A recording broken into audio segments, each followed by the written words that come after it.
ng mga pangangailangan natin. Amen? Amen.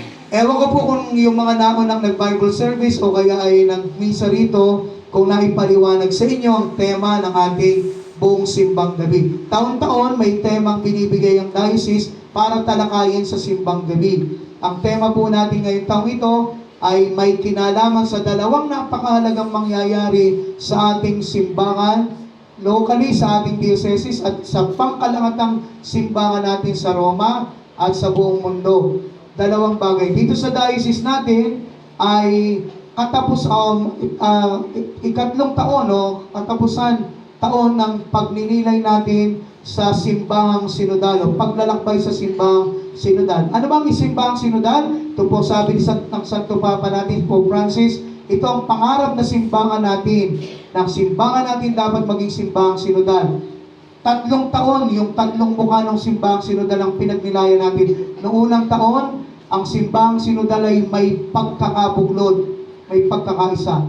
Dapat sa simbahan, hindi nakikita yung di kagaya ng unitim. Unitim pa naman ang pangalan, umitim.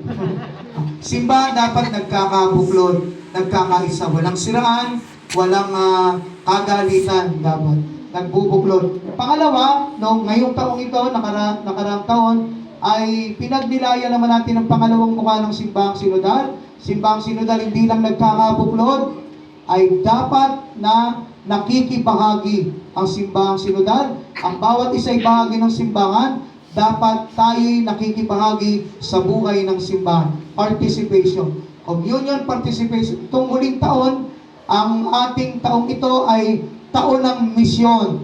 Ang simbahang sinodal ay nagpapatuloy, hindi na siya lang ang nakatagpo sa Diyos, siya lang ang nagsisimba.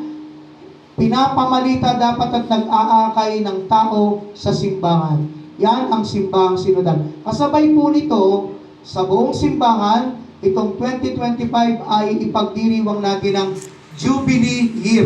Nangyayari ito every 25 years. Nung huling Great Jubilee, nung year 2000. Kung natatandaan po ninyo, yung mga batang ito, hindi pa siguro sinisilang to, pero nung year 2000, nagkaroon ng Great Jubilee, nung si Pope John Paul II pa, yung ating Santo Papa. After 25 years, ngayon po, ordinary Jubilee ng ating simbahan. Ano yung Jubilee Year? Taon ng pagpapala. Ito'y nangyayari every 25 years at dapat tayo'y umasa na tayo'y pagpapalain ng Diyos. Ang tema po na ibinigay ng Santo Papa natin ngayon, si Pope Francis, ay ito. Tayo daw po ay mga manlalakbay ng pag-asa. Sa paglalakbay natin, lalo na after danasin natin yung